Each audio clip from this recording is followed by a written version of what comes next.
Hey guys, SimCoder here, and today we are going to do something a bit different. We are going to study the folder structure of a React Native project. I'm going to show you what I've learned throughout the years of developing for React Native and the best project structure that I've come up with over the past years. This is something that I've struggled in finding over the years, as there is not a lot of information about it and every single developer has their own solution for this problem. So I'm going to show you my own, which is a folder structure that hasn't let me down, and it is a folder structure that has been upgrading and developing over the years. So I truly do believe this is the best folder structure out there for a React Native project. So I hope that this will help you guide you throughout the next project that you do. So I'm SimCoder, and this is the best project structure for a React Native project. Let's do it.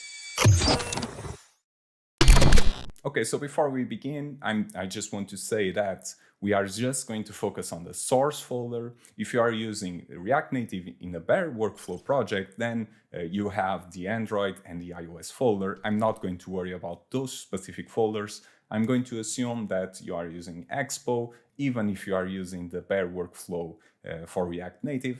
Then I'm just going to focus on the part where you actually write JS code. I'm not going to worry about anything else, as, well, it would become really that more complicated. And most people are writing with Expo anyways, if they are starting up especially. So I'm going to focus just on the JS part, which is the most relevant part of any React Native project. Okay, so first of all, it is important to understand how I structure my code.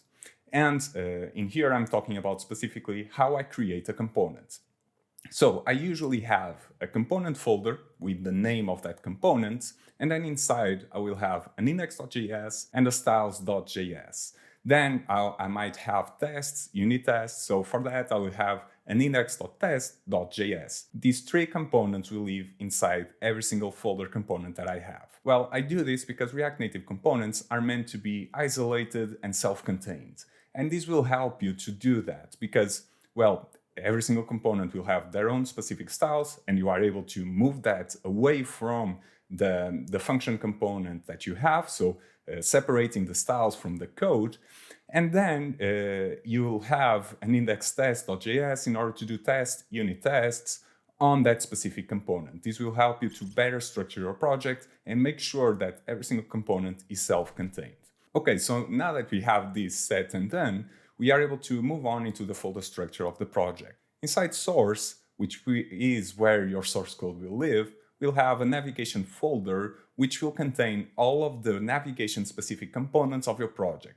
By navigation-specific components, I mean every single component that controls your route navigation of your project. And for example, if you're using React Navigation, the package that's widely used for handling this type of process, then you'll have, for example, and this is one that I always use, a main navigation, which will control if the user is logged in or not. So if the user is logged in, we want to go to the home navigation component. If the user is not logged in, then we want to use the off navigation component. And all of these types of components will live inside this folder. This will help us to separate the navigation, which sometimes has complicated logic for the navigation stack.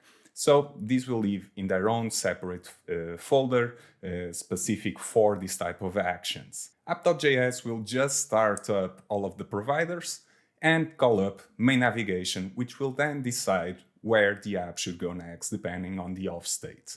Then the home and the off navigation will decide which screens to show depending on your app's needs. So now that we've talked about screens, that's the next folder that we have to talk about, the screens folder. This screens folder will contain every single screen of your app, as the name implies, and by screen, I comprehend that it is the main parts of each and every single view that you see. So for example, if you have a screen which is dedicated to showing items in a list, in a flat list, for example, then you'll have your screen controlling the flat list. And then each and every single item will be a separate component which won't live in your screens folder. This will help you, again, to make sure that each and every single item that you see in a React Native project, in your React Native project, will be self-contained. So even though you can simply write each and every single item, the code for that in your screen's component, it is better to separate it. And that's where we'll go next. We'll have a components folder which will contain each and every single entity of your project. So by entity, I mean smaller things that live inside your React Native project, which aren't whole screens. So for example, we have the example that I gave, which is each and every single list will contain an item which it's called up multiple times, and that will live in your components. So for example, if you have a specific component that you reuse a lot, and it is smaller, and sometimes they don't even have to tap into the lifecycle of your React Native app, then it will go into the components folder. It is meant to be everything that's reusable and that you reuse a lot in your React Native app. This is where it will live. Now, I usually separate and I create folders inside the components folder for each and every single screen, so that, for example, if I have a feed screen, then inside the components folder, I will have a feed folder, and inside it, every single component that I'll reuse and use a lot, or it's small enough that I can justify separating it from the main screen, will live inside there. So I'll create folders for every single component, and I'll give names according to the component's name, and create an index.js and a styles.js and an index.test.js inside every single folder. This is how I structure the project. Then I will generally create a general folder inside the components folder, which will contain every single component that doesn't really belong anywhere else. So for example, if in React Native you want to apply general fonts to your project as a whole, then you'll need a wrapper component for the text component. And this is generally where it will live. It will live in the general folder as it is used throughout the project, and there isn't any specific screen that we can attach it to. Then we'll move on to the hooks. Hooks are an integral part of React Native development, as you should know by now, ever since we moved away from class components to functional components. So hooks deserve their own specific folder. So source/hooks will exist so that you can build your own custom hooks and everything will live inside there. Obviously, there are a lot of different hooks that you can build, custom hooks. So just try and make sure that for any single hook that you want to create, you create a folder for it, you give it a name that's specific to that hook and that you can identify really quickly, and then everything will live inside that folder. So you'll create an index.js and start writing your custom hook. After that, we'll move on to the styling of the project. So I usually create a styles folder, which will live, again, source/styles, and there we'll have every general style that we have in our project. I'll usually create an index.js just to export every single style file that we'll have, and then I'll generally have a general styles, a form styles, a button styles, things like that. So I'll create a bunch of general styles.js, hooks, form styles.js, button styles.js, and then export it through the index.js file so that we can easily access that file that we need throughout our project. Then we get to a point where we need to probably use a lot of strings, hard-coded strings throughout our project. And for that, I really don't like to just hard-code the strings into our components. So for example, if you have a text that shows a big text that's, well, hard-coded into the code, you aren't fetching it from anywhere, then for that, we'll create a res folder inside source, which will have an object containing all of the different strings that we have throughout our project. This is good because if later on you want to make sure that your app will support multiple languages, then we'll just need to basically double up on that file and change the strings, so translate them into whatever we need. So this is a really cool way, easy way of making sure your app will be future-proof when it comes to multiple language support.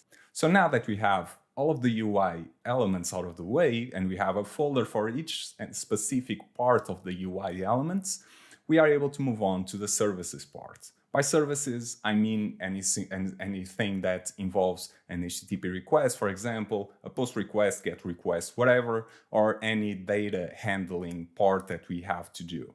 For this, we'll create source/services, which will contain multiple folders depending on what type of GET requests you are doing. For example, it doesn't matter, which they will contain folders specific for each and every single type of action that you'll do. So I will usually divide it into user, posts, and I'll create folders for these two types of requests, for example, and inside those folders I will have an index.js, which will have all of the requests that I want to do related to that type of action. So this will help you to really make sure your code is separated so that you can easily identify the parts of the code that you need, and that's, well, you don't open up a file and it has every single thing that has to do with requests, as that will become cumbersome and it will be hard to debug and hard to read in the future when you forget about the code that you've written right now. So it is important to separate each and every single component.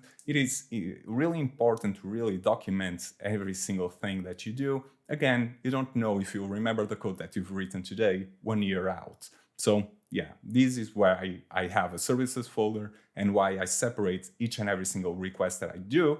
And this doesn't have to be request. It can be, for example, parsing of data, and it will have a function for that. It will live, for example, if you want to parse the user object, it will be inside the user folder inside services. So that's how I do it. And then we get to the final part, which is Redux. I always use Redux for a React Native project. This is because I've gotten used to. It was the first package that I've used to handle global states and things like that.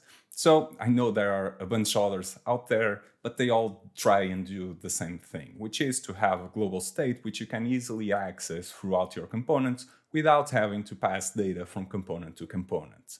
So for this, I usually use Redux, not usually, always. And you might have noticed that it is something that I always use from the videos that I've put out, for example, on TikTok and Instagram, where we try and clone those apps.